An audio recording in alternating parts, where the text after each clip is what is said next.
नमस्कार दोस्तों, मैं सुप्रिया स्वागत करती हूँ आपका डिकोड एग्जाम के करंट अफेयर के रिवीजन सेशन की क्लास में। दोस्तों, आज हम अपने करंट अफेयर के रिवीजन सेशन की क्लास में एनवायरमेंट एंड इकोलॉजी से रिलेटेड जो है करंट अफेयर को यहाँ पे डिस्कस करेंगे। तो चलिए दोस्तों, जल्दी से आप सब लोग सेशन से जुड़ जाइए, सेशन को आप सब लोग शेयर कर दें। और जैसा कि मैं हमेशा कहती आई हूँ, करंट अफेयर आपके एग्जाम के लिए बहुत ही ज्यादा इंपॉर्टेंट है। बहुत सारे क्वेश्चन, लगभग देखा जाए 30 से 35 क्वेश्चन डायरेक्ट आपसे करंट अफेयर से पूछे जाते हैं। इसलिए मेरी पूरी कोशिश रहती है कि थोड़ा सा इन डेप्थ जा करके ना सिर्फ करंट बल्कि उससे रिलेटेड जो आपके स्टैटिक्स पोर्शन होते हैं उनको भी जो है मैं कवर करके ले चलूं। इससे ना सिर्फ आपका करंट अफेयर रिवीजन होगा बल्कि उससे रिलेटेड जो स्टैटिक्स पोर्शन है जिनको आप लोगों ने ऑलरेडी जो है अपनी क्लास के दौरान पढ़ा होगा वो भी आपका रिवीजन हो जाएगा। तो चलिए, क्लास के दौरान जो है 25 to 26 क्वेश्चंस अप्रॉक्स यहाँ पे डिस्कस करेंगे। पार्ट 1 है ये। नेक्स्ट पार्ट में कुछ और भी इंपॉर्टेंट एनवायरमेंट इकोलॉजी से रिलेटेड जो है महत्वपूर्ण बिंदु जो इस दौरान जो है इस वर्ष चर्चा में थे उनको देखेंगे। तो स्टार्ट करते हैं दोस्तों अपनी क्लास। और आज की क्लास में हमारा सबसे पहला जो पॉइंट है दोस्तों वो ध्यान रखिएगा, ठीक है, वो है पश्चिम बंगाल में मैंग्रोव सेल की स्थापना की घोषणा की गई है। तो जो मैंग्रोव है दोस्तों, जो मैंग्रोव से रिलेटेड जो पारिस्थितिकी तंत्र है, ठीक है, उसके संरक्षण के उद्देश्य से पश्चिम बंगाल की सरकार ने मैंग्रोव सेल की स्थापना की जो है घोषणा की है। तो किस दिन दोस्तों, तो ध्यान रखिएगा, जो यहाँ पे ये मैंग्रोव पारिस्थितिकी तंत्र के संरक्षण के लिए जो अंतरराष्ट्रीय दिवस जो मनाया जाता है उस अवसर पे देखा जाए पश्चिम बंगाल की सरकार ने, ठीक है, जो मैंग्रोव सेल है उसको स्थापित करने की योजना बनाई है। उद्देश्य क्या था दोस्तों, जो मैंग्रोव है, ठीक है, तो मैंग्रोव के प्रबंधन के प्रयास में जो है वहां की सरकार जो है कुछ कदम उठा रही है। और जैसा कि आपको पता है, जो मैंग्रोव है उसके बहुत सारे भाग जो है हमें पश्चिम बंगाल में देखने को मिलते हैं। लगभग भारत में जितना भी मैंग्रोव का क्षेत्रफल, जो मैंग्रोव वन है उनके क्षेत्रफल का 40% जो है आवास एक तरीके से हम कह सकते हैं वो पश्चिम बंगाल में है। और इसी उद्देश्य को, यानी कि मैंग्रोव वनों के संरक्षण के उद्देश्य से मैंग्रोव सेल को स्थापित करने की योजना पश्चिम बंगाल की सरकार के द्वारा बनाई गई है। तो आपसे पूछा जा सकता है कि देखिए, मैंग्रोव को जो है मैंग्रोव वनों के संरक्षण के लिए मैंग्रोव सेल स्थापित करने की घोषणा किस राज्य सरकार के द्वारा किया गया, तो पश्चिम बंगाल सरकार के द्वारा किया गया। और चूंकि इस वर्ष की योजना में भी दोस्तों मिस्टी योजना को, जो कि मैंग्रोव वनों के संरक्षण से संबंधित योजना है, उसकी भी घोषणा की गई थी, ठीक है, हमारी जो वित्त मंत्री है निर्मला सीतारमन उनके द्वारा किया गया था। तो इसलिए मैंग्रोव इस वर्ष आपके लिए इंपॉर्टेंट हो जाता है। यहाँ पे बात करते हैं मैंग्रोव दोस्तों, तो ये एक क्या है, ये एक छोटा पेड़ या झाड़ी है जो समुद्र तट के किनारे ये उगते हैं और अक्सर जो है पानी के नीचे नमकीन तलछट में ये जड़ें जो है जमती है।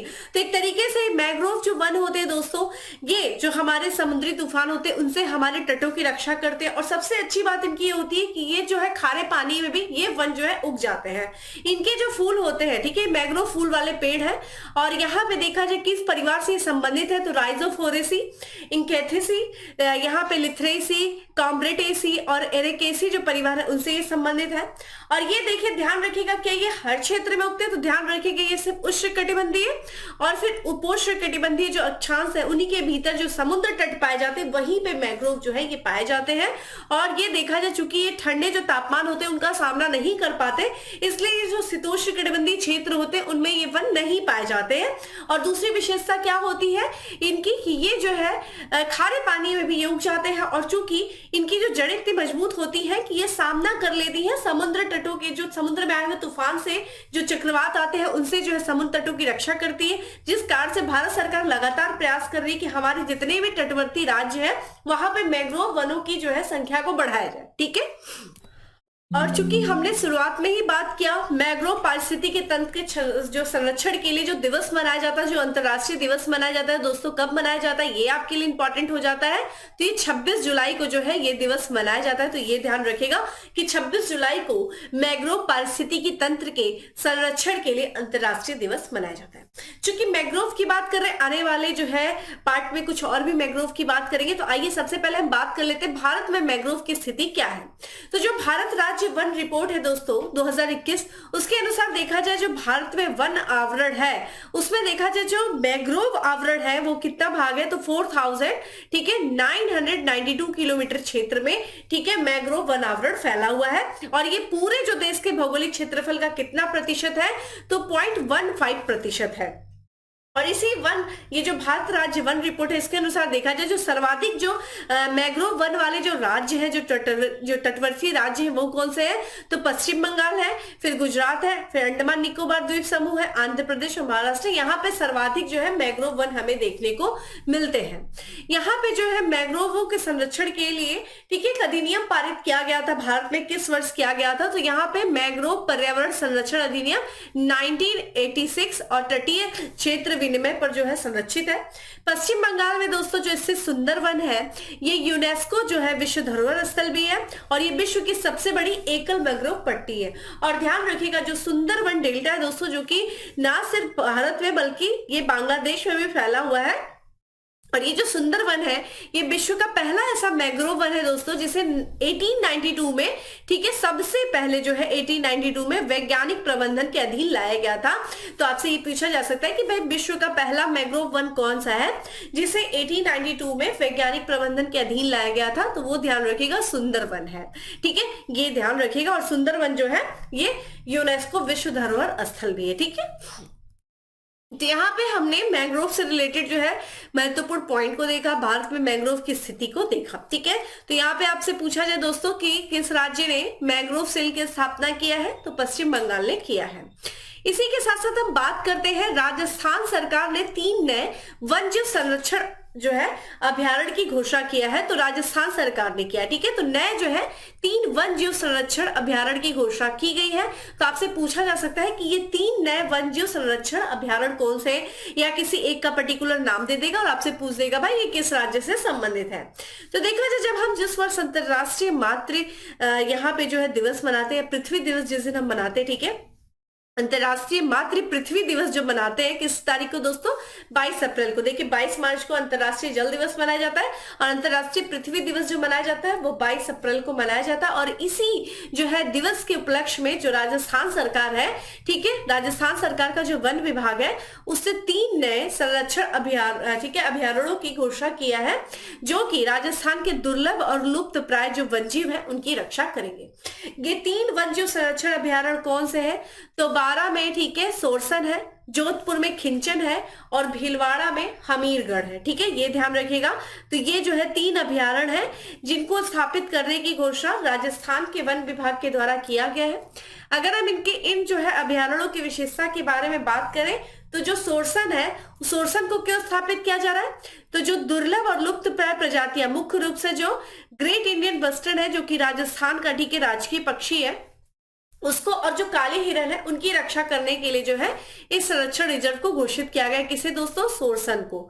वहीं खिंचन संरक्षण रिजर्व की बात करें, जो प्रवासी पक्षियां दोस्तों आती हैं शीतकाल के दौरान, उनके लिए जो एक घर के रूप में इसको स्थापित किया जाएगा। वही खिंचन, ठीक है, ये ध्यान रखिएगा, खिंचन जो अभयारण्य है वो डोमेसल क्रेन के लिए भारत का पहला जो है संरक्षण रिजर्व होगा। तो ये स्टार कर लीजिएगा कि भारत का पहला जो है ये क्रेन के लिए जो है संरक्षण रिजर्व कौन सा होगा? तो खिंचन होगा, जो कि राजस्थान में होगा, राजस्थान में, ठीक है, जो कि जोधपुर में है, राजस्थान के जोधपुर जिले में। और ये 3 नए अभयारण्य है जो राजस्थान में स्थापित किए जा रहे हैं। इसी के साथ साथ ये जो 3 नए अभयारण्य जो राजस्थान में स्थापित किए जाने की घोषणा किया है, इसके साथ ही जो राजस्थान में कुल अभयारण्य की संख्या कितनी हो जाएगी दोस्तों? तो 26 हो जाएगी। ठीक है, ये ध्यान रखिएगा, 26 जो है अभयारण्य की संख्या हो जाएगी। तो ये 3 नाम याद रखिएगा। किस चीज के लिए महत्वपूर्ण है? बेसिकली खिंचन ध्यान रखिएगा, जो कि भारत का पहला रिजर्व घर होगा, रिजर्व संरक्षण क्षेत्र होगा। किसके लिए? क्रेन के लिए, जिसकी तस्वीर आप स्क्रीन पे देख रहे हैं। ठीक है, इसी के साथ साथ हम बात करते हैं असम का काजीरंगा राष्ट्रीय उद्यान, जो हाल फिलहाल में चर्चा में था। किस कारण से दोस्तों? यहाँ पे जो है 7 अप्रैल को गज उत्सव आयोजित किया गया। ठीक है, तो आपसे पूछा जा सकता है कि भाई गज उत्सव किस राष्ट्रीय उद्यान में जो है आयोजित किया गया? तो काजीरंगा राष्ट्रीय उद्यान में गज उत्सव आयोजित किया गया। और काजीरंगा जो राष्ट्रीय उद्यान है दोस्तों वो किस राज्य में? तो पूर्वोत्तर राज्य असम में है, जो एक सिंगी गेंडे के लिए फेमस है। तो इस जो है गज उत्सव की जो है जो योजना, ये जो आयोजन किया गया दोस्तों, ये जो है किस उपलक्ष्य में किया गया? तो देखिए एक परियोजना चलाई गई थी हाथियों के संरक्षण के लिए, हाथी परियोजना, प्रोजेक्ट एलिफेंट चलाया गया था, जिसको 30 वर्ष की जो है, चूंकि 1992 में इसको जो है शुरू किया गया था। और इस परियोजना ने अपना 30 वर्ष पूरा किया और इसी 30 वर्ष के उपलक्ष्य में जो है, इस परियोजना के 30 वर्ष के उपलक्ष्य में काजीरंगा राष्ट्रीय उद्यान में गज उत्सव का आयोजन किया गया, जिसका उद्घाटन किया गया माफ करिएगा, राष्ट्रपति द्रौपदी मुर्मू जी के द्वारा। काजीरंगा गज उत्सव दोस्तों किस उद्देश्य से मनाया जाता है, तो बेसिकली चूंकि गज मतलब होता है हाथी, और तो ये हाथियों के जो संरक्षण के लिए और ठीक है, और साथ ही साथ जो है उनकी सुरक्षा को बढ़ावा देने के उद्देश्य से इस राष्ट्रीय उद्यान में हर साल जो है इस वार्षिक उत्सव का आयोजन किया जाता है।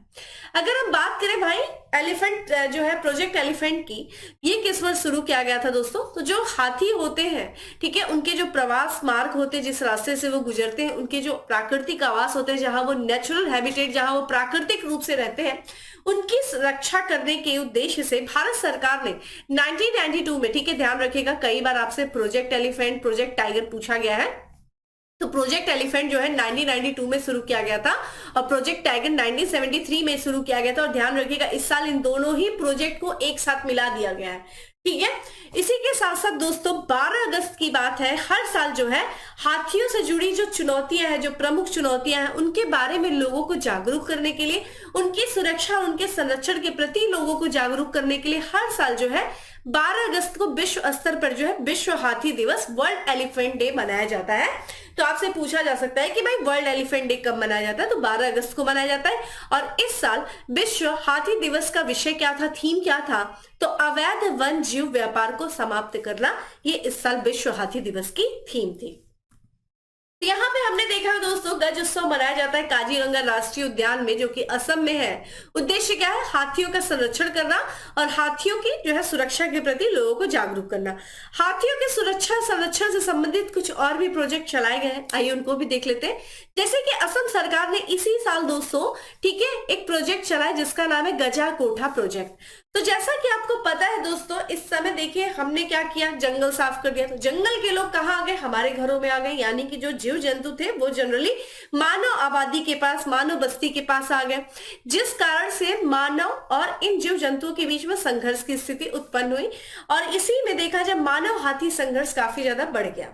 और इसी मानव हाथी संघर्ष का जो मुद्दा है, जो चुनौती, उसको कम करने के प्रयास में असम सरकार ने, ठीक है, एक अभियान शुरू किया जिसका नाम है दोस्तों गजा कोठा अभियान। तो आपसे पूछा जा सकता है कि गजा कोठा अभियान किस राज्य सरकार के द्वारा शुरू किया गया, तो असम सरकार के द्वारा शुरू किया गया। इस अभियान के तहत लगभग 1200 से अधिक जो है व्यक्ति इस अभियान में शामिल हैं, जिन्हें जो है जिनके सह अस्तित्व को बढ़ावा दिया जाएगा, उनको एक तरीके से ट्रेनिंग दी जाएगी कि किस तरीके से इन हाथियों को जो है नियंत्रित किया जा सके।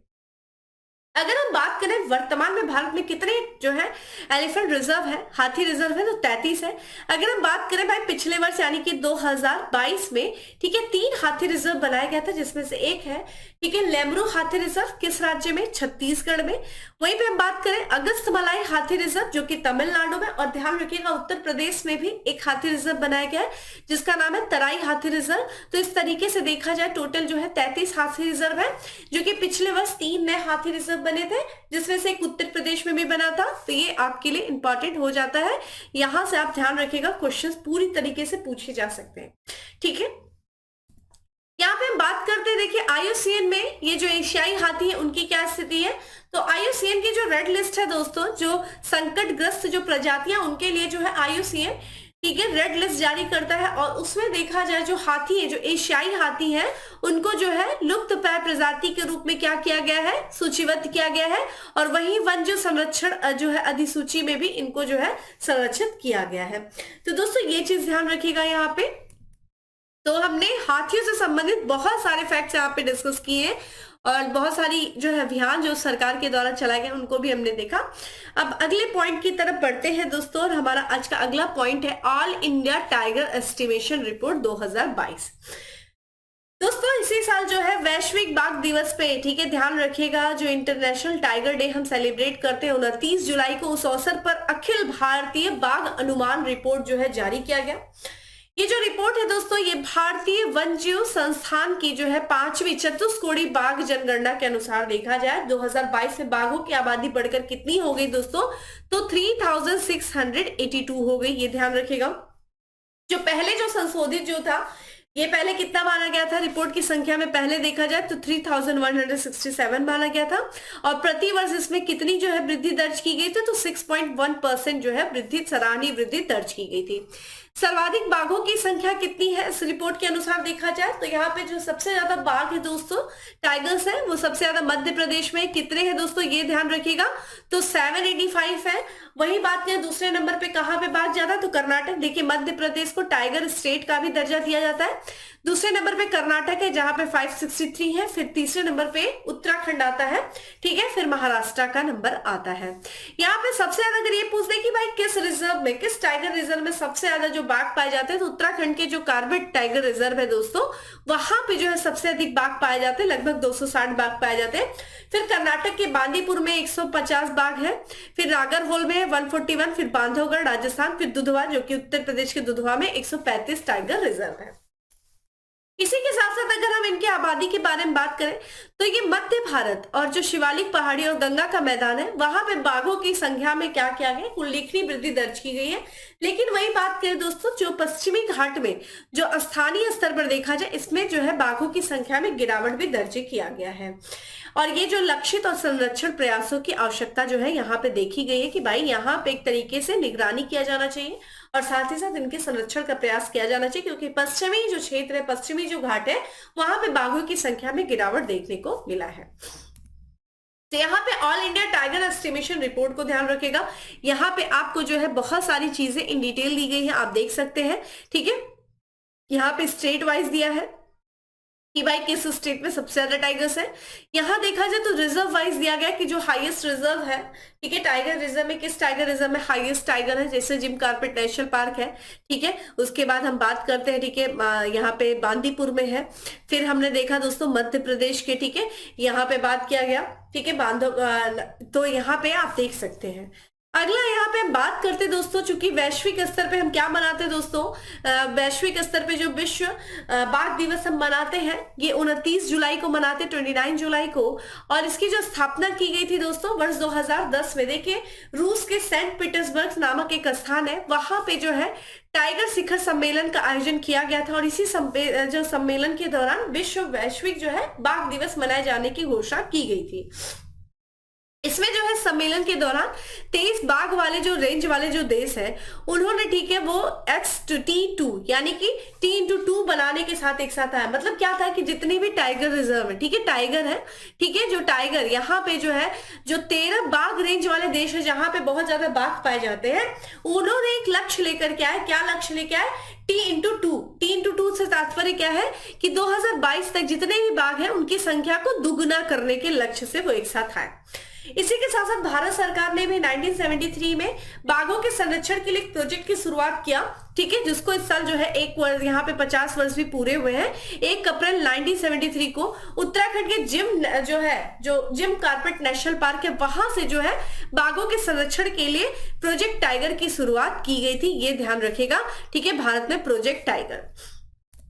यहाँ पे हमने बहुत सारी इंपॉर्टेंट चीजों को देखा टाइगर से रिलेटेड। इसके पहले हम लोगों ने हाथियों से संबंधित महत्वपूर्ण तथ्यों को देखा। अब बात करेंगे दोस्तों किसके बारे में, यहाँ पे बात करेंगे उड़ीसा राज्य सरकार के द्वारा वहां पे जो कंधमर्धन हिल रेंज है, उसको बायोडायवर्सिटीज हेरिटेज साइट घोषित किया गया। तो आपसे ये पूछा जा सकता है कि भाई यहाँ पे गंधमर्धन हिल रेंज जो है वो किस राज्य में है? उड़ीसा राज्य में है, जिसको उड़ीसा राज्य सरकार ने बायोडायवर्सिटी हेरिटेज साइट घोषित किया है। तो उड़ीसा की जो सुंदर गंधमर्धन पहाड़ी है, श्रृंखला है, जो कि किस जिलों में फैली है? तो उड़ीसा के जो बलंगीर और बड़गढ़ जिला है, वहां पे उस रेंज में ये स्थित है। और उसको जो है राज्य सरकार ने जैव विविधता विरासत स्थल घोषित किया है। ये ध्यान रखिएगा, ये उड़ीसा का तीसरा जो है बायोडायवर्सिटीज हेरिटेज है। इसके पहले जो है जो गजपति का, ठीक है, गजपति जिला है, वहां पे जो महेंद्रगिरी पहाड़ी उसको घोषित किया गया था। इसी के साथ देखा जाए कंधमाल जिले में जो, ठीक है, मंदसरूर गार्ज है, उसको जो है बायोडायवर्सिटीज हेरिटेज साइट घोषित किया गया था उड़ीसा सरकार के द्वारा। इस पहाड़ी की बात करें दोस्तों, कौन सी पहाड़ी? गंधमर्धन हिल रेंज है दोस्तों। यहाँ पे बहुत सारे औषधि पौधे पाए जाते हैं, जिस कारण से इसे जो है उड़ीसा राज्य का आयुर्वेदिक स्वर्ग भी कहा जाता है। ये भी ध्यान रखिएगा, यहाँ पे औषधि पौधे पाए जाने के कारण इसे उड़ीसा का आयुर्वेदिक स्वर्ग कहा जाता है। और इस पहाड़ी में 2 ऐतिहासिक स्मारक भी स्थित है। एक मंदिर है जो कि किससे संबंधित है? नरसिंहनाथ मंदिर, ठीक है, उत्तरी ढलान पे स्थित है। इसी के साथ साथ हरिशंकर मंदिर है जो कि दक्षिणी ढलान पर स्थित है, ठीक है। तो ये ध्यान रखिएगा, ये कुछ अन्य महत्वपूर्ण तथ्य थे किससे संबंधित? गंधमर्धन हिल से संबंधित। तो चलिए अब आगे बढ़ते हैं और वीडियो को दोस्तों साथ ही साथ शेयर भी करते रहिए अपने दोस्तों के बीच में। उम्मीद कर रही हूँ आपको पॉइंट अच्छे लग रहे होंगे। देखिए ये थोड़ा इन डेप्थ है और बहुत सारे बच्चे यही उनको बोरियत होने लगती है। देखिए बोर होने से काम नहीं चलेगा, चीजें पढ़ने से काम चलेगा। जितना ज्यादा पढ़ेंगे आपके लिए उतना ही ज्यादा अच्छा रहेगा।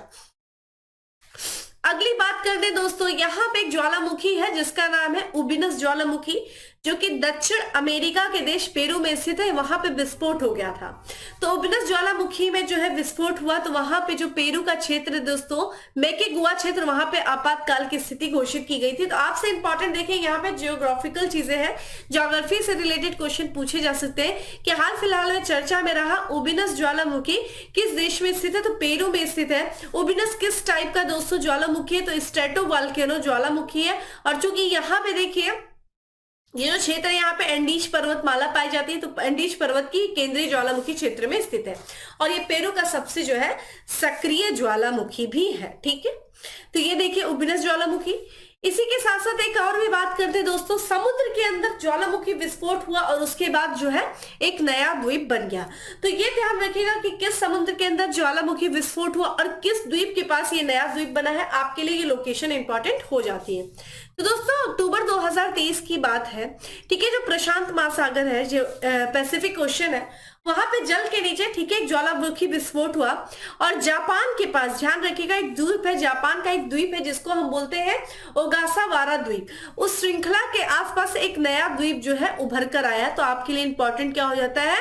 ओगासावारा, ठीक है, द्वीप। ये जो विस्फोट हुआ था दोस्तों, ये 21 अक्टूबर 2023 को किस जो है द्वीप के पास, इवोटो द्वीप के समुद्र तट से लगभग, ठीक है, 1 किलोमीटर दूरी पर हुआ था। और इसी को हम इवोटो द्वीप को किस नाम से जानते हैं दोस्तों? तो इवो जिमा के नाम से भी जानते हैं। यहाँ पे देखिए आप लोकेशन देख सकते हैं किसकी दोस्तों, यहाँ पे ओगासावारा द्वीप श्रृंखला की। ये देखिए ये जापान का मैप है और यहाँ पे जो आइलैंड आपको देख लेगा, ठीक है, आर्किपेलागो है, वो जो है एक तरीके से यहीं पे आप ये देखिए, ये टोक्यो है जापान की कैपिटल। यहाँ पे नीचे समुद्र के स्तर, ठीक है, ये बहुत सारे द्वीप है, ठीक है, एक तरीके से ये ज्वालामुखी चाप है जहां पे जो है 30 से अधिक द्वीप और टापू स्थित है। और इसी में देखा जाए, ठीक है, चूंकि ये यहीं पे विस्फोट हुआ और विस्फोट होने के बाद एक नया द्वीप समझ में जो है एक नया द्वीप सामने आया। तो यहाँ पे ध्यान रखिएगा ओगासावारा द्वीप का है, ये आपसे पूछा जा सकता है। और इसी को देखा जाए तो ये जो क्षेत्र है, यहाँ पे जो बहुत सारे द्वीप आपको दिख रहे होंगे छोटे छोटे, इसी को जो है बोनिन द्वीप समूह के नाम से जाना जाता है। ये भी ध्यान रखिएगा, ठीक है। चल, तो यहाँ पे दोस्तों हमने देखा कि भाई एक तो ज्वालामुखी विस्फोट हुआ, उबिनस ज्वालामुखी पेरू में, और ज्वालामुखी विस्फोट के कारण एक नया द्वीप उभर के आया प्रशांत महासागर में, ठीक है। किसके द्वीप के पास? तो जापान का जो ओगासावारा द्वीप श्रृंखला, उसी के आसपास एक नया द्वीप जो है उभर करके आया। अब बात करते हैं यहाँ पे स्वच्छ वायु सर्वेक्षण 2023। दोस्तों जो केंद्रीय पर्यावरण मंत्री है दोस्तों भूपेंद्र यादव, उन्होंने सितंबर 2023 को, ठीक है, स्वच्छता वायु सर्वेक्षण क्लीननेस एयर सर्वे के विजेताओं की, जो इस सर्वे के जो सर्वेक्षण के विजेता है उनको पुरस्कृत किया। इसमें देखिए कुछ 3 है श्रृंखला, यानी कि लगभग 10 लाख से ऊपर की आबादी वाले शहरों को, 10 लाख से लेकर के दोस्तों जो यहाँ पे 3 लाख से 10 लाख तक की आबादी वाले और फिर 3 लाख से कम आबादी वाले जो शहर है उनको पुरस्कृत किया गया। तो इस रैंकिंग में दोस्तों 10 लाख से आबादी के ऊपर वाले जो शहर है, ठीक है, उन शहरों की श्रेणी में इंदौर को, ठीक है, कितना अंक मिला दोस्तों? यहाँ पे ध्यान रखिएगा, तो 187 अंक मिला। और इस अंक के साथ ये, ठीक है, इंदौर पहले स्थान पे था। उसी में बात देखा जाए जो है दूसरे स्थान पे उत्तर प्रदेश का आगरा था, फिर महाराष्ट्र का ठाणे था। तो 10 लाख से ऊपर वाले शहरों में देखा जाए आगरा का भी दूसरा स्थान आता है, पहले स्थान पे मध्य प्रदेश का दोस्तों एमपी है। वही 3 लाख से लेकर के 10 लाख के आबादी वाले जो जनसंख्या वाले जो शहर है उसमें पहला स्थान देखिए महाराष्ट्र का जो अमरावती है उसका स्थान आता है। दूसरे स्थान पे भी उत्तर प्रदेश का जो है मुरादाबाद आता है और तीसरे स्थान पे आंध्र प्रदेश का गुंटूर आता है। वही बात करते 3 लाख से कम आबादी वाले शहर में पहले स्थान पे जो आता है वो हिमाचल प्रदेश का, ठीक है, हिमाचल प्रदेश आता है। फिर यहाँ पे बात करें तीसरे स्थान पे, ठीक है, हिमाचल प्रदेश जो है वो है। और फिर यहाँ पे उड़ीसा का जो अंगुल तीसरे स्थान पे आता है, ठीक है। दूसरे स्थान पे जो है काला अंबू, ठीक है, आता है। तो यहाँ पे दोस्तों ध्यान रखिएगा, ये कैटेगरी वाइज आपके लिए जो है इंपॉर्टेंट है, ठीक है। तो यहाँ पे जो है पॉपुलेशन जहाँ पे 10 लाख से अधिक की वो ध्यान रखिएगा, क्योंकि दोनों में यहाँ पे 3 लाख से 10 लाख वाले में उत्तर प्रदेश का शहर है, 3 लाख से 10 लाख से ऊपर वाले में भी उत्तर प्रदेश के शहर को, ठीक है, दूसरा स्थान मिला है। 10 लाख से ऊपर वाले में आगरा को मिला है दूसरा स्थान। वही 3 लाख से 10 लाख वाले शहर के आबादी वाले में, ठीक है, मुरादाबाद को दूसरा स्थान मिला है। तो उत्तर प्रदेश विशेष करके ध्यान रखेगा। इसी के साथ साथ हम बात करते हैं दुनिया की सबसे बड़ी काली नदी, ठीक है, सबसे काली नदी जो है रुकी नदी, जो कि अफ्रीका के कांगो जो है देश है वहां पे ये नदी है दोस्तों, रुकी नदी, जो कि दुनिया की सबसे काली नदी बन गई है। तो वैज्ञानिकों की एक टीम ने जो अफ्रीकी देश है, अफ्रीकी देश दोस्तों कौन है, कांगो, वहां पे जो है दुनिया की सबसे, ठीक है, काली नदी की खोज किया है, जिसका नाम क्या है, रुकी नदी। तो आपके लिए ये बहुत इंपॉर्टेंट है।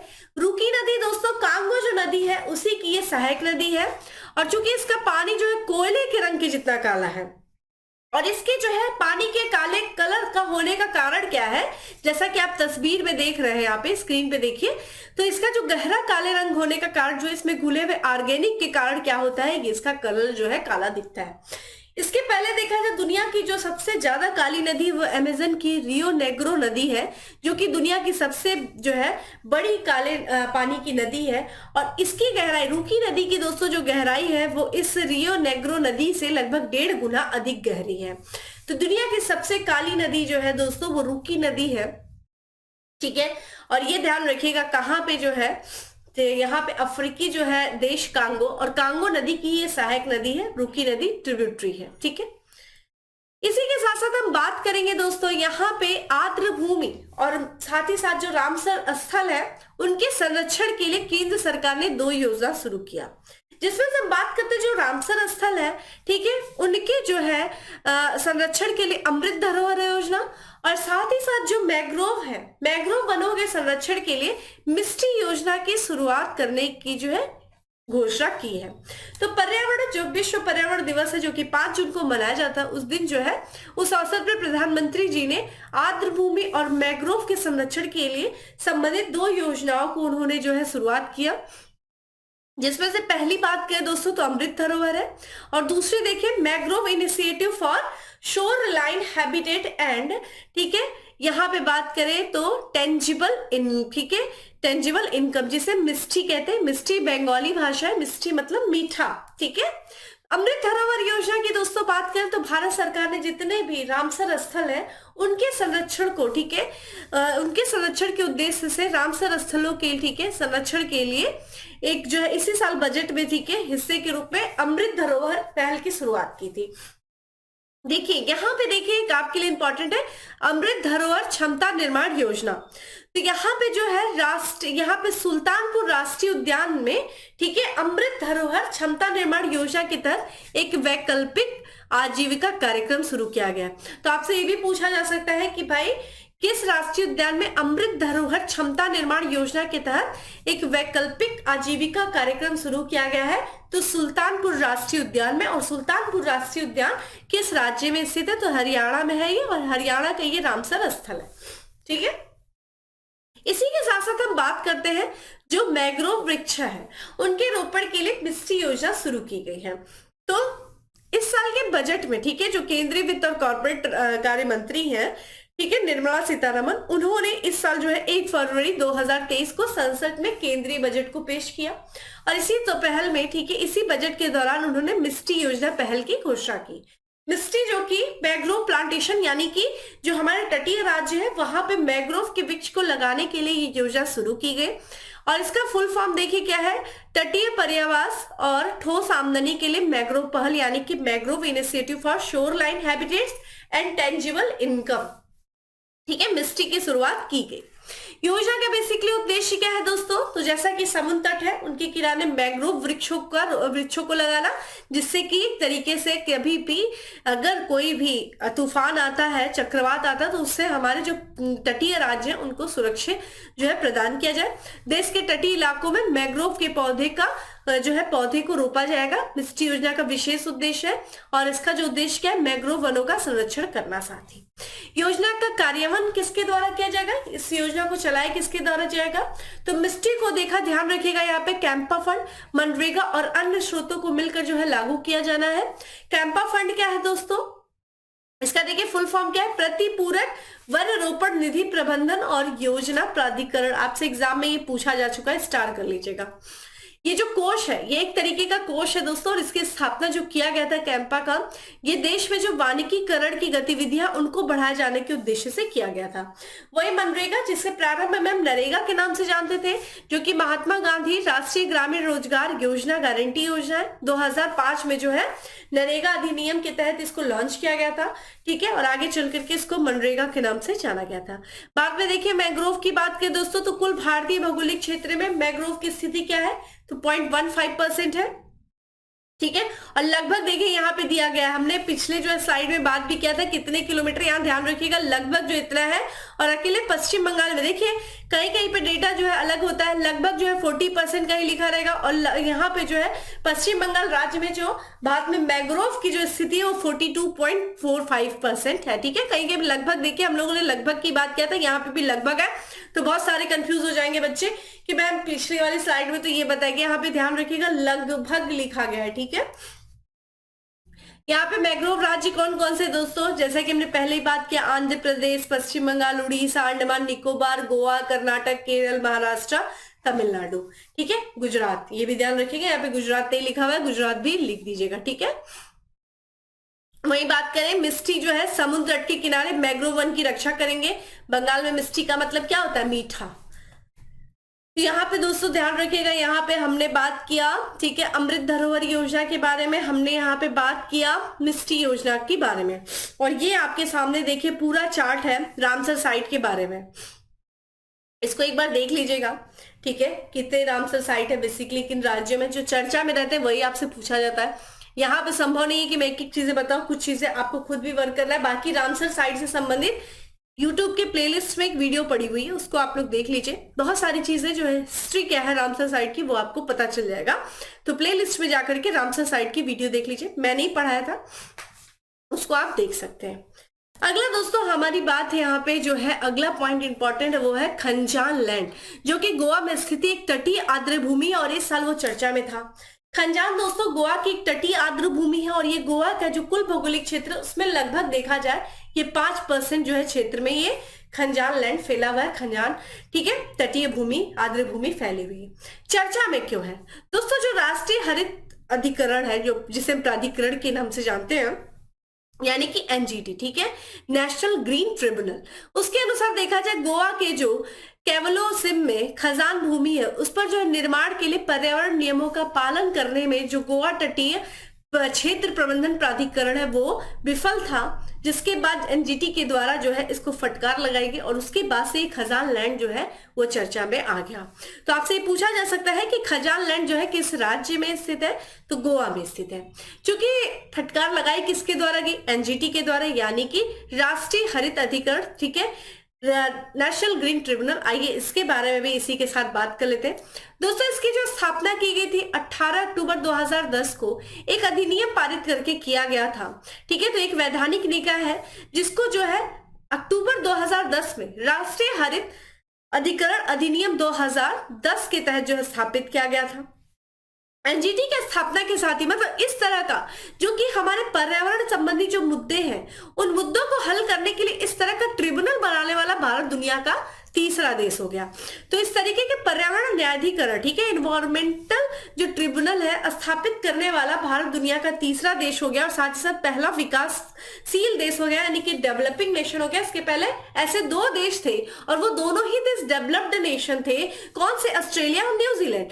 ऑस्ट्रेलिया और न्यूजीलैंड ने पर्यावरण संबंधित जो है विवाद है उनके निपटान के लिए इस तरह का ट्रिब्यूनल बनाया था, और भारत जो है एनजीटी को स्थापित करके पर्यावरण संबंधित जो है विवाद है उनके निपटार के लिए ऐसा ट्रिब्यूनल बनाने वाला दुनिया का पहला देश हो गया।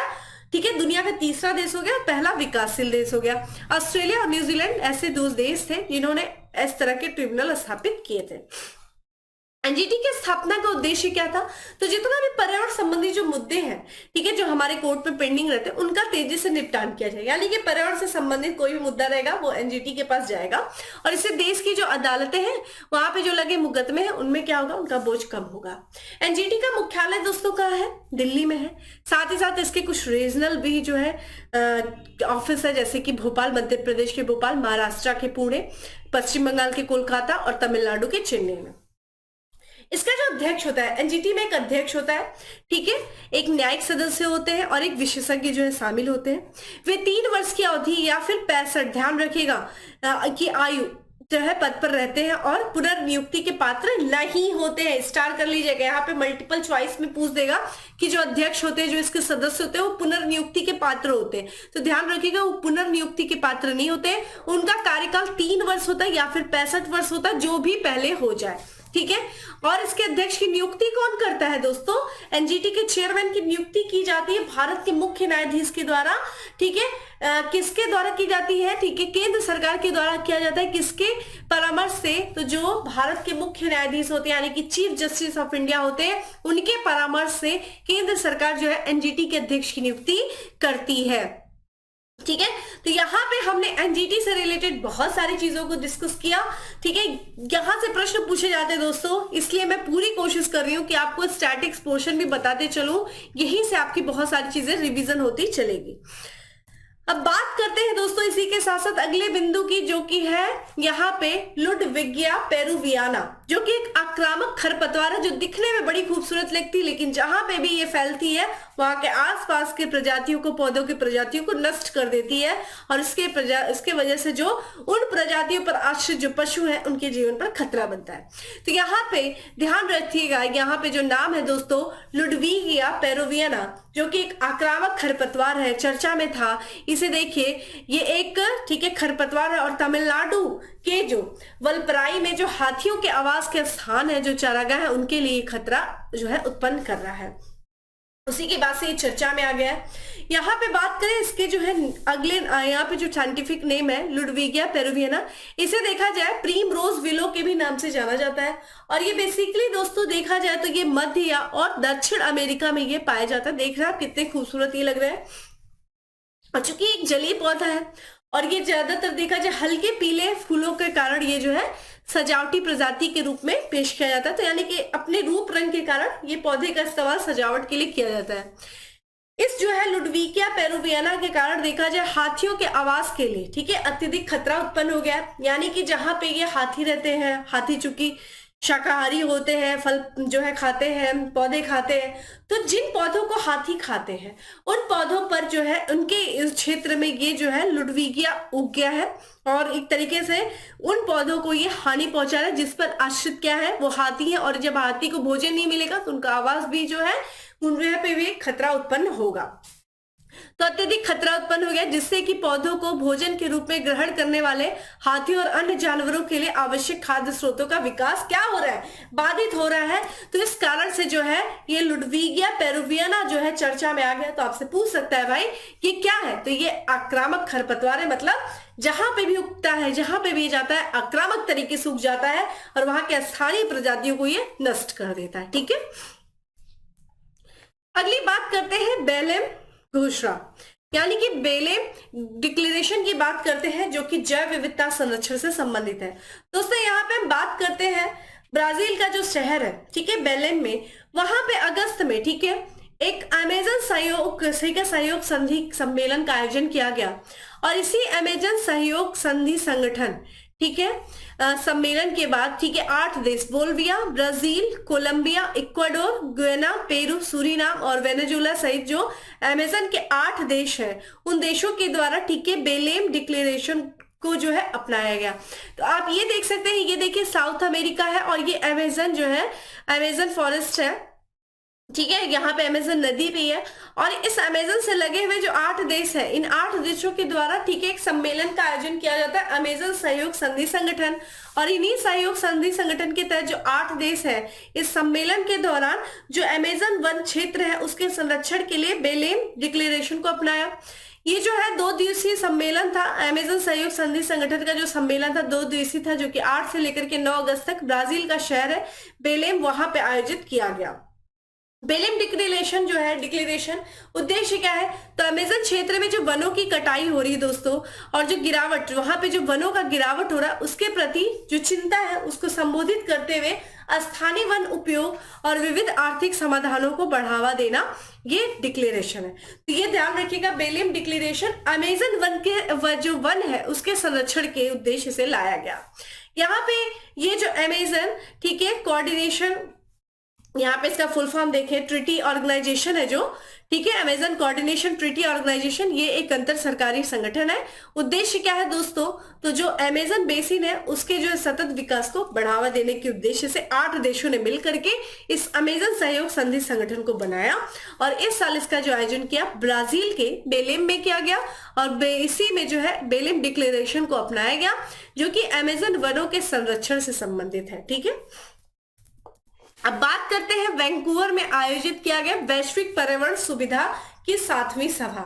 वैंकूवर दोस्तों कनाडा में है और वहां पे जो है इस साल वैश्विक पर्यावरण सुविधा की 7वीं सभा का आयोजन किया गया अगस्त 2023 में। तो कनाडा सरकार ने दोस्तों 22 से लेकर के 26 अगस्त के बीच में, ठीक है, Vancouver convention centre Vancouver British Columbia Canada में वैश्विक पर्यावरण सुविधा की 7वीं असेंबली की मेजबानी की। इस असेंबली में देखा जाए दोस्तों तो 185 देशों के पर्यावरण नेता जो है एकत्र हुए थे। इसकी जो है अध्यक्षता किसके द्वारा, इसके अध्यक्ष और सह मेजबान कौन थे इस, ठीक है, बैठक की, इस सभा की, तो जो कनाडा के अंतर्राष्ट्रीय विकास मंत्री हैं अहमद हुसैन, वो ध्यान रखिएगा वैश्विक पर्यावरण सुविधा की 7वीं विधानसभा के अध्यक्ष और सह मेजबान थे। यहाँ पे देखा जाए दोस्तों जो ग्लोबल एनवायरमेंटल फैसिलिटी है दोस्तों, एनवायरमेंट फैसिलिटी असेंबली ने जैव विविधता संरक्षण, विषाक्त रासायनिक प्रबंधन और महासागर स्वास्थ्य जैसे जो क्षेत्र है उनमें जो हालिया राजनयिक उपलब्धियां हैं उनको संबोधित किया और अंतर्राष्ट्रीय प्रयासों के लिए वित्त पोषण का भी समन्वय किया। ठीक है, चूंकि ध्यान रखिएगा हर 4 साल पे ग्लोबल एनवायरमेंट फैसिलिटी की जो सभा है उसका आयोजन किया जाता है। पिछली सभा चुकी है 7वीं सभा थी वैंकूवर कनाडा में आयोजित की गई और जो 6ठी सभा थी दोस्तों 2018 में आयोजित की गई थी दा नांग वियतनाम में। ठीक है, चूंकि 2022 में सभा आयोजित होनी थी लेकिन चूंकि कोविड महामारी के कारण जो 7वीं महासभा थी वो 1 साल डिले हो गई। ग्लोबल एनवायरमेंट फैसिलिटी की दोस्तों बात करें, ठीक है, जिसे हम वैश्विक पर्यावरण सुविधा कहते हैं दोस्तों, इसकी जो स्थापना की गई थी जैसा कि आपको पता है पृथ्वी सम्मेलन जिसे हम 1992 के रियो अर्थ समिट के नाम से जानते हैं उसके 1 दिन पहले, ठीक है, इस, ठीक है, वैश्विक पर्यावरण सुविधा की स्थापना की गई। तो किस सन में किया गया ग्लोबल एनवायरमेंट फैसिलिटी की स्थापना 1992 में। चूंकि ये एक फैसिलिटी है, एक निधि के रूप में कार्य करती है और ये जो निधि है यानी कि कोष के रूप में जो कि जैव विविधता के जो नुकसान, जलवायु परिवर्तन, प्रदूषण और भूमि एवं महासागर स्वास्थ्य के क्षरण का सामना करने के लिए समर्पित है। इसमें भारत भी देश है, ठीक है, इसका सदस्य है, टोटल 184 सदस्य है। और ध्यान रखिएगा ग्लोबल एनवायरमेंट फैसिलिटी का हेडक्वार्टर कहाँ है, तो यूएसए के वाशिंगटन डीसी में इसका हेडक्वार्टर है। और इसका ट्रस्टी कौन है दोस्तों, तो वर्ल्ड बैंक। वर्ल्ड बैंक ध्यान रखिएगा जो विश्व बैंक है वो जीईएफ के ट्रस्टी के रूप में कार्य करता है और ये जीईएफ जो ट्रस्ट फंड है उसका प्रबंधन करता है। तो एक तरीके से चूंकि ये निधि है, ये कोष है जिसका जो है उद्देश्य क्या है, जो हमारे पर्यावरण, जो जैव विविधता का नुकसान हो रहा है, जो जलवायु परिवर्तन हो रहा है उनमें जो है निवेश करना। तो चूंकि कोष है तो इसका प्रबंधन कौन करता है, ग्लोबल फैसिलिटी एनवायरमेंट का, ग्लोबल एनवायरमेंट फैसिलिटी का तो वर्ल्ड बैंक करता है। तो ये भी आपके लिए इंपॉर्टेंट हो जाता है। तो ये समिट कहाँ की गई, ये जो वैश्विक पर्यावरण सुविधा की 7वीं सभा थी वैंकूवर कनाडा में।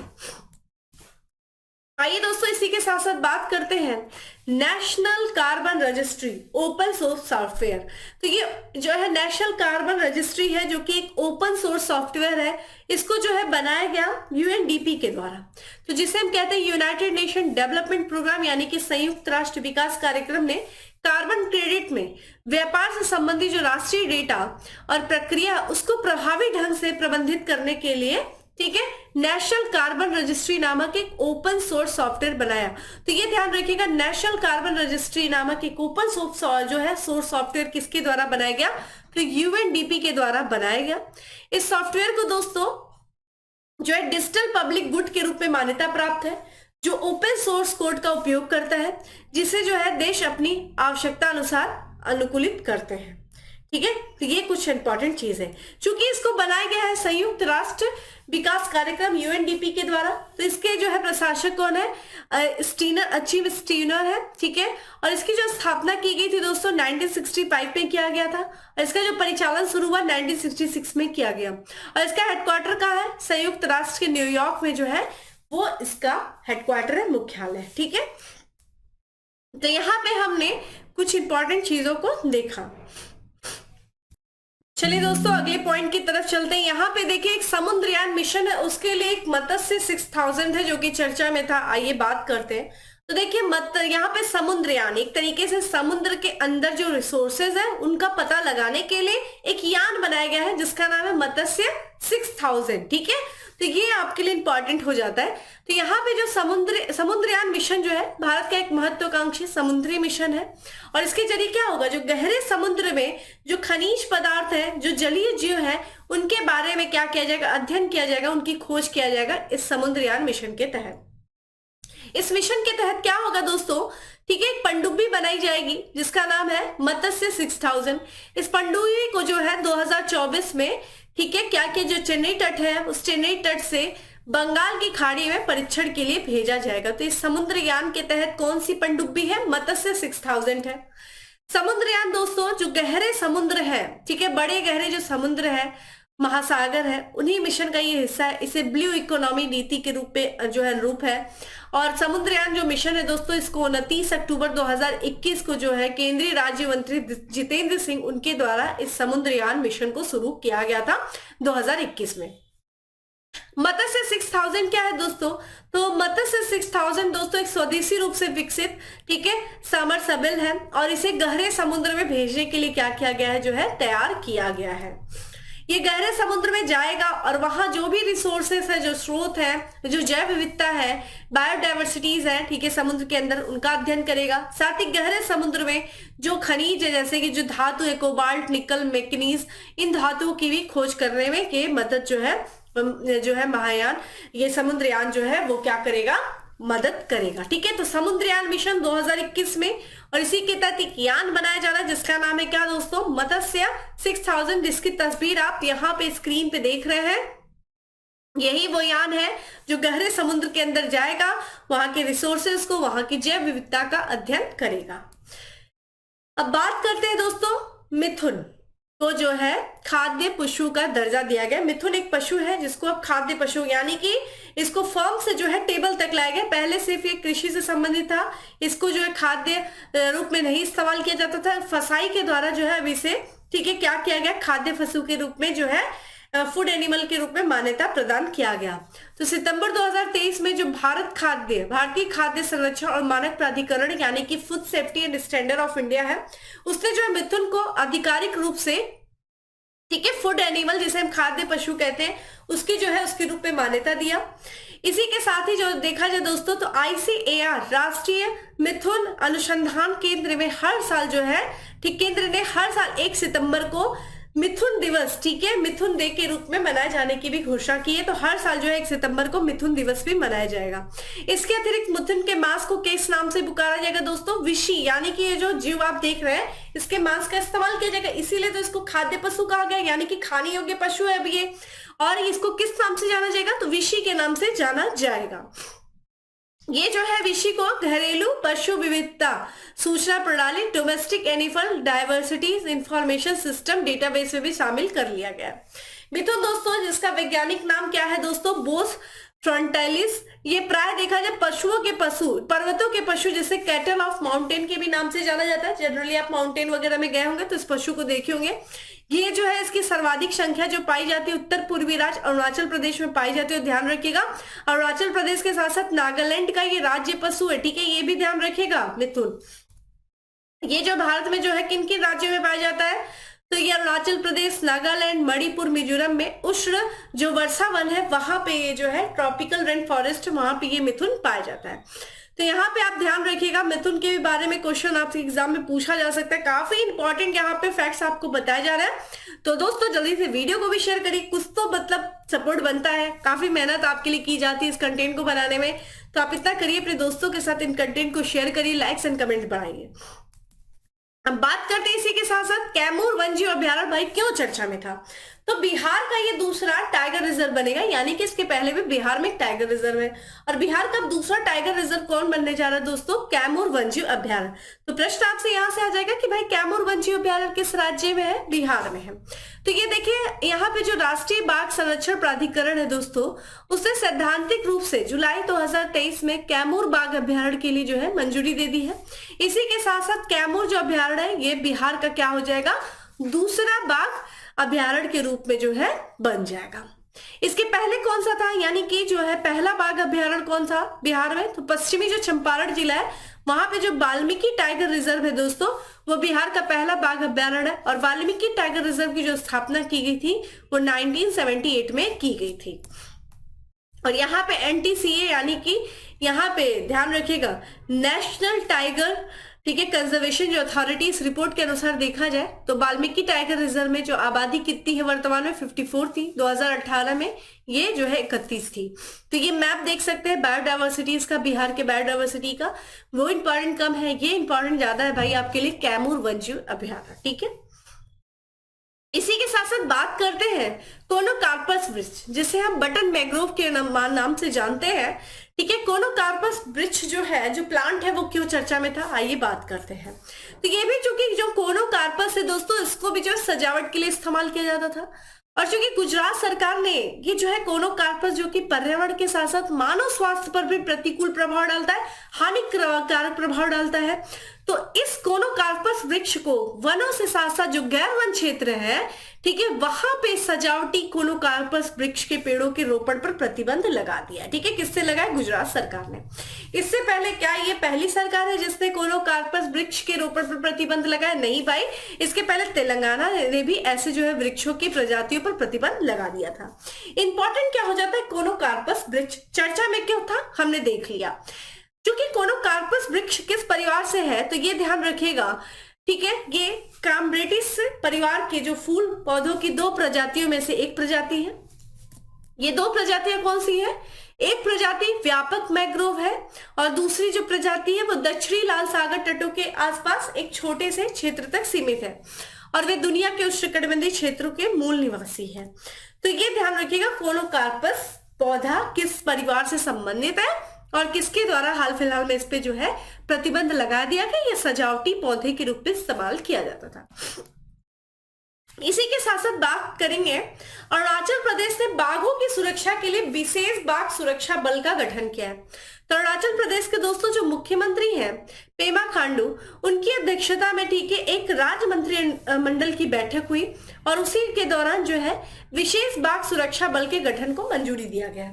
और ये जो विशेष बाघ सुरक्षा बल है वो अरुणाचल प्रदेश के जो 3 टाइगर रिजर्व है उनकी सुरक्षा करेंगे।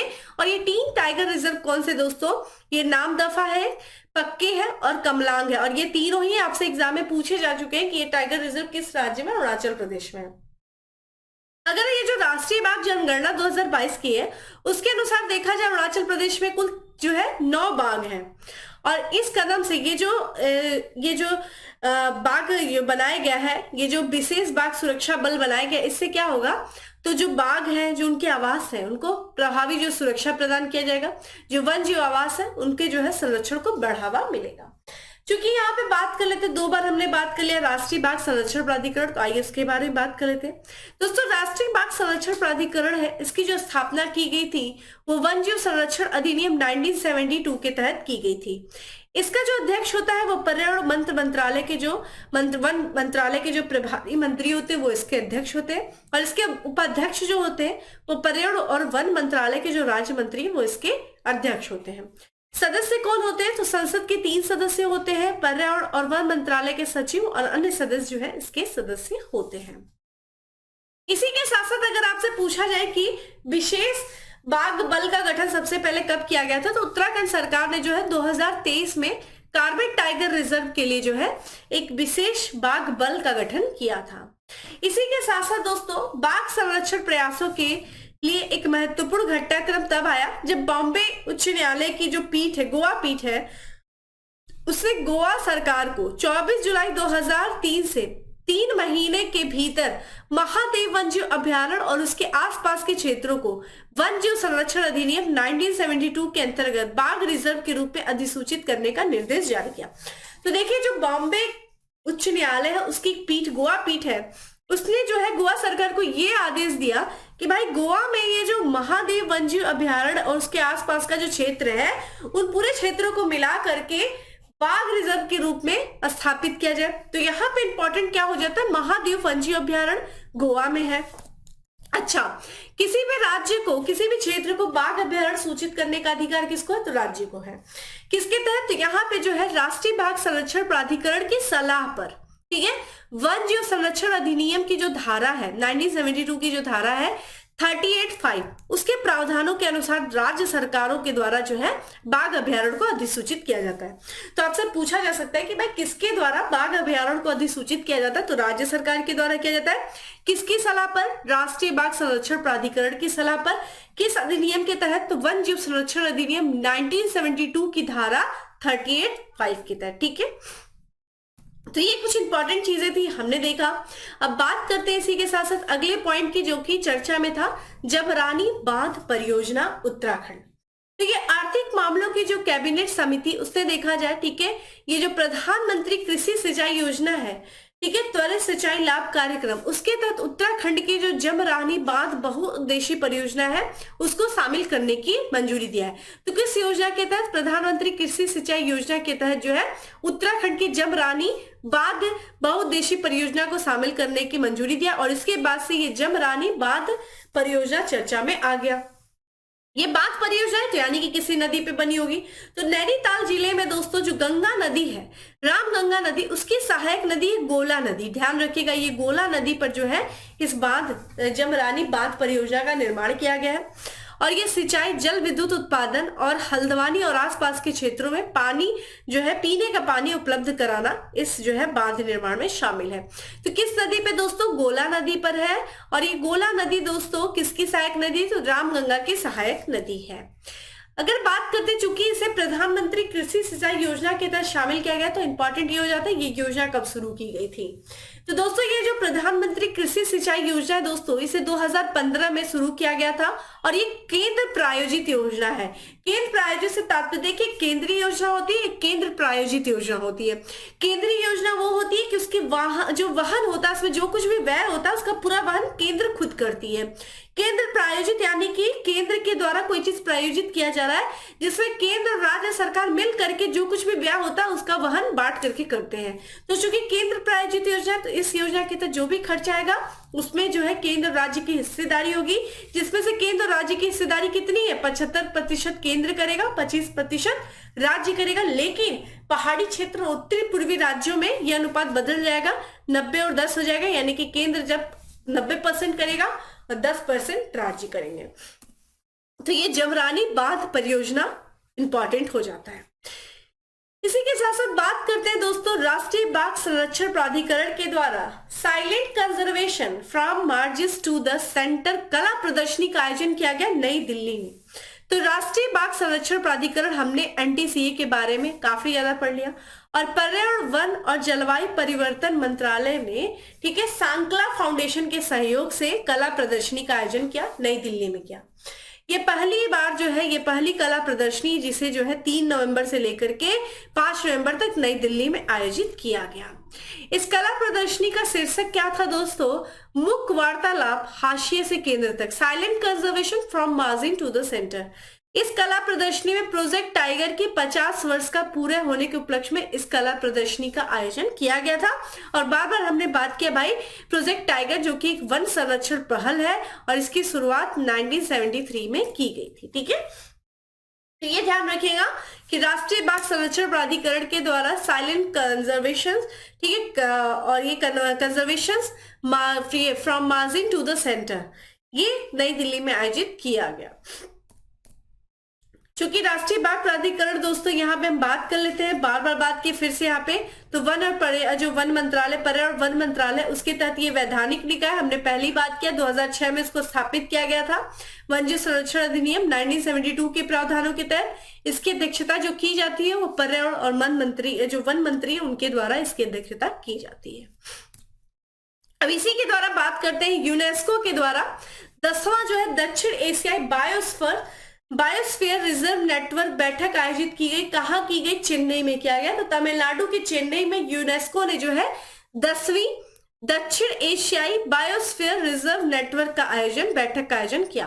तो विश्व बायोस्फीयर रिजर्व दिवस के, ठीक है, दूसरी वर्षगांठ में यूनेस्को ने भारत के चेन्नई में, ठीक है, 10वीं दक्षिण और मध्य एशियाई बायोस्फीयर रिजर्व नेटवर्क मीटिंग, ठीक है, इसका सफलतापूर्वक इसे संपन्न किया। ये जो मीटिंग थी दोस्तों, इसका जो आयोजन किया गया, ठीक है, पर्यावरण वन और जलवायु परिवर्तन मंत्रालय, भारत सरकार और राष्ट्रीय सतत तटीय प्रबंधन केंद्र के सहयोग से यूनेस्को के द्वारा किया गया। इस मीटिंग की थीम क्या थी दोस्तों? रिस्ट टू रीफ थीम थी। और इस मीटिंग में दक्षिण और मध्य एशियाई क्षेत्र के भीतर जो टिकाऊ पर्यावरण प्रथाएं हैं उस क्षेत्र में विशेषज्ञता साझा करने, साझेदारी को बढ़ावा देने के लिए एक मंच के रूप में कार्य किया। देखिए हम बात कर रहे हैं चूंकि यहाँ पे बायोस्फीयर रिजर्व डे के दिन, तो देखिए हर साल जो है 3 नवंबर को दोस्तों ध्यान रखिएगा, ये नवंबर में, ठीक है, बैठक आयोजित की गई। और हर साल जो है 3 नवंबर को विश्व बायोस्फीयर रिजर्व दिवस मनाया जाता है। जो बायोस्फीयर रिजर्व है उसके बारे में, उसके महत्व के बारे में जागरूक करने के लिए, उसके संरक्षण और टिकाऊ उपयोग को बढ़ावा देने के उद्देश्य से हर साल जो है 3 नवंबर को विश्व बायोस्फीयर रिजर्व डे मनाया जाता है। ठीक है, ये ध्यान रखिएगा। इसी के साथ साथ बात करते हैं, तमिलनाडु सरकार ने प्रोजेक्ट डॉल्फिन आरंभ किया। तो प्रोजेक्ट डॉल्फिन दोस्तों आरंभ किया गया तमिलनाडु सरकार ने। तो भारत के वन जीव प्रवास के एकीकृत विकास कार्यक्रम के तहत समुद्री पारिस्थितिकी और समुद्री पर्यावरण के समग्र स्वास्थ्य को मजबूत करने के लिए प्रोजेक्ट डॉल्फिन को लागू करने का आदेश दिया। किससे दोस्तों? तमिलनाडु की सरकार ने। मन्नार बायोस्फीयर रिजर्व की खाड़ी पे 4 से अधिक प्रकार की डॉल्फिन की प्रजातियां पाई जाती हैं। यह परियोजना वर्ष 2023 से 24 के दौरान 812.6 लाख रुपए की लागत से कार्यान्वित की जाएगी। डॉल्फिन संख्या अनुमान, सुरक्षा निगरानी और जागरूकता बढ़ाने सहित कई गतिविधियां जो है शुरू की जाएंगी। दोस्तों प्रोजेक्ट डॉल्फिन की जो पहल है इसकी शुरुआत प्रधानमंत्री जी के द्वारा किया गया था। कब किया गया था? 2019 में किया गया था दोस्तों। ठीक है, राष्ट्रीय गंगा परिषद की पहली बैठक के सैद्धांतिक रूप में जो है इस प्रोजेक्ट डॉल्फिन को क्या मिला था? मंजूरी मिली थी प्रधानमंत्री जी के द्वारा 2019 में। प्रोजेक्ट डॉल्फिन को भी प्रोजेक्ट टाइगर की जो है तर्ज पर शुरू किया गया था, यानी कि जिस तरीके से प्रोजेक्ट टाइगर के अंतर्गत टाइगर्स को जो है संरक्षण प्रदान किया जाता है, उसी तरीके से घट रही जो डॉल्फिन की संख्या है उनको संरक्षण प्रदान करने के उद्देश्य से 2019 में प्रधानमंत्री जी ने प्रोजेक्ट डॉल्फिन को जो है लागू करने की इजाजत दी थी, मंजूरी दिया था। ठीक है, अब बात करते हैं उत्तराखंड का जोशीमठ क्यों चर्चा में था। तो यहाँ पे जोशीमठ में दोस्तों भूस्खलन और जमीन धंसने के कारण जो है उत्तराखंड में जोशीमठ को आपदा संभावित क्षेत्र घोषित किया गया। इस नगर तथा आसपास के इलाकों में जो है निर्माण गतिविधियां जो है प्रतिबंधित कर दी गई। जो भी निर्माण हो रहा था उनको रोक दिया गया। जोशीमठ दोस्तों जो उत्तराखंड का चमोली जिला है, वहां पे जो ऋषिकेश बद्रीनाथ राष्ट्रीय राजमार्ग यानी कि NH7 वहां पर स्थित एक पहाड़ी शहर है। ठीक है, यह शहर देखा जाए यात्रा करने वाले जो पर्यटकों के लिए रात्रि विश्राम के रूप में भी प्रसिद्ध है। जो बद्रीनाथ, ओली, फूलों की घाटी, हेमकुंड साहिब जैसे जो महत्वपूर्ण धार्मिक और पर्यटन स्थलों के लिए आते हैं। शहर देखिए ये उच्चतम जोखिम वाला क्षेत्र है, भूकंपीय क्षेत्र है, 5 के अंतर्गत आता है। और इस माध्यम से देखा जाए तो धौली गंगा और अलकनंदा नदियों के संगम विष्णु प्रयाग से एक उच्च ढाल के साथ बहती हुई धारा आती है। लेकिन 1976 की बात है, एक मिश्रा समिति की रिपोर्ट आई थी। उस मिश्रण समिति की रिपोर्ट में यह बताया गया था कि जो जोशीमठ है वो मुख्य चट्टानों पर नहीं भाई, बल्कि ये रेत और पत्थर के जमाव पर स्थित है, और यही कारण है कि आज यहाँ पे भूस्खलन की स्थिति देखने को मिल रही। तो ये देखिए, ये जो रिपोर्ट है, जो मिश्रा रिपोर्ट जो कि 1976 में आई थी, ये इंपॉर्टेंट हो जाती है। और जोशीमठ क्यों चर्चा में था, यहाँ पे देखिए बहुत सारे इंपॉर्टेंट बिंदु स्क्रीन पे भी दिए, उनको भी आप पढ़ लीजिएगा, पीडीएफ आपको प्रोवाइड कर दी जाएगी। अब बात करते हैं दोस्तों यहाँ पे चुंगथांग बांध। दोस्तों सिक्किम में जो कि तिस्ता नदी है, उस तिस्ता नदी की बाढ़ आई और जिसके बाद से ये चुंगथांग हाइड्रा बांध जो है ये बह गया। तो ये सिक्किम में स्थित है ये चुंगथांग हाइड्रा बांध, ठीक है, जो कि तिस्ता नदी में बाढ़ के कारण ये बह गया। आइए चुंगथांग बांध के बारे में बात करते हैं। तो जो चुंगथांग बांध है दोस्तों, जिसे चुंगथांग जल विद्युत परियोजना के भी नाम से जाना जाता है, ये सिक्किम का चुंगथांग शहर है, वहां पे स्थित एक बांध और ये पन बिजली स्टेशन है। ये 1200 मेगावाट का है ये, और मेगा तिस्ता जल तृतीय जल विद्युत परियोजना का ये क्या है, एक अभिन्न अंग है, ठीक है। और इसे देखा जाए सिक्किम और पश्चिम बंगाल के लिए बिजली का एक प्रमुख स्रोत है दोस्तों, कौन, चुंगथांग बांध। ये जो बांध है इसकी कुल लंबाई दोस्तों कितनी, 817 मीटर है, और नेट हेड जो है वो 778 मीटर है, और इसका उपयोग जो है बिजली उत्पादन के लिए किया जाता है। क्योंकि ये तिस्ता नदी पर है, तो आइए बात कर लेते हैं तिस्ता नदी के बारे में। दोस्तों तिस्ता नदी जो कि ट्रांस हिमालय नदी, यानी कि हिमालय के पार से ये नदी बहती है, और ये भारत के दो राज्य यानी कि सिक्किम और पश्चिम बंगाल से होते हुए ये बांग्लादेश के रंगपुर में जाती है, और ये बे ऑफ बंगाल में गिर जाती है। और ये किसकी ट्रिब्यूटरी है दोस्तों, तिस्ता नदी ब्रह्मपुत्र की सहायक नदी है। इसके स्रोत कौन कौन से हैं, स्रोत कहाँ से निकलती है, तो यहाँ पे पाहुनरी ग्लेशियर है, ठीक है, खांगसे ग्लेशियर और छोलामो जो झील है वो को भी जो है तिस्ता नदी का स्रोत माना जाता है। इसकी प्रमुख सहायक नदियां कौन कौन सी है दोस्तों, तो बाएं किनारे से देखा जाए तिस्ता की सहायक नदी है लांगछुंग, ठीक है, यहाँ पे चांगछुंग, ठीक है, डिक्छू, रानीखोला और रंगपोछू। वही दाहिने किनारे पे इसकी जो सहायक नदियां है जेमुछू, ठीक है, रंगयोंगछू, रंगितछू। तिस्ता नदी पर देखिए दो बड़े बैराज भी बने, प्रमुख बैराज कौन से हैं, एक तो भारत के पश्चिम बंगाल में, ठीक है, गाजोल डोबा है जो कि बैराज है जो कि तिस्ता नदी में बना, और एक बांग्लादेश में भी है, ठीक है, ध्यान रखिएगा दुआनी है। तो ये तिस्ता नदी से संबंधित हमने देखा, चुंगथांग बांध के बारे में बात किया। आइए अगले पॉइंट की तरफ चलते जो कि आज का लास्ट पॉइंट है, वो है एपिथेमिस वायनाडेंसिस, ठीक है। तो ये ध्यान रखिएगा ये एक ड्रैगन फ्लाई है, और केरला का जो वायनाड जिला है वहां से इस नए ड्रैगन फ्लाई की खोज की गई है, और इसका वैज्ञानिक नाम क्या है इस ड्रैगन फ्लाई का, एपिथेमिस वायनाडेंसिस, ठीक है, जिसकी स्क्रीन पे आप तस्वीर देख रहे हैं। इसके बारे में बात करें दोस्तों, तो इस जो है इस ड्रैगन फ्लाई को जिसका नाम है एपिथेमिस, ठीक है, वायनाडेंसिस है, इसको एक अन्य नाम से भी जाना जाता है जिसका नाम है रेड रैम्पेड हॉर्नक्लेट है, और ये विशेष रूप से जो अक्टूबर माह के दौरान जो है ये उड़ान भरना शुरू करता है। यह प्रजाति जो वायनाड के जंगली इलाके हैं उनके पास जो छायादार नदी के किनारे दलदल के जो क्षेत्र है उसके साथ साथ पश्चिमी घाट के जो नीलगिरी कुर्ग जो क्षेत्र है वहां पे उगने वाली जो झाड़ियां वहां पे पाए जाते हैं। और ये भारतीय ड्रैगन फ्लाई का पहला उदाहरण है जिसे रूपांतक जो भेदों की पुष्टि करने के लिए आनुवांशिक साक्ष्य के साथ जो है प्रलेखित किया गया।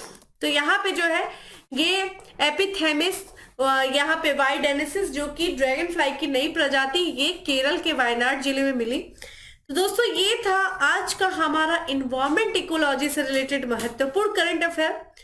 बहुत सारी चीजें इंपॉर्टेंट देखी गई, बहुत सारे प्राधिकरण को देखा गया, बहुत सारे प्रोजेक्ट को देखा गया जहां से संबंधित प्रश्न आपके एग्जाम में पूछे गए हैं और आने वाले एग्जाम में पूछे भी जाएंगे। तो जुड़े रहिए इसी तरह सेशन से, रेगुलर जो है सेशन को फॉलो करिए, अपनी शॉर्ट नोट्स खुद बनाइए, रिवीजन करिए। फिर मिलते हैं दोस्तों अगले सेशन में, तब तक के लिए bye, have a good day, stay safe and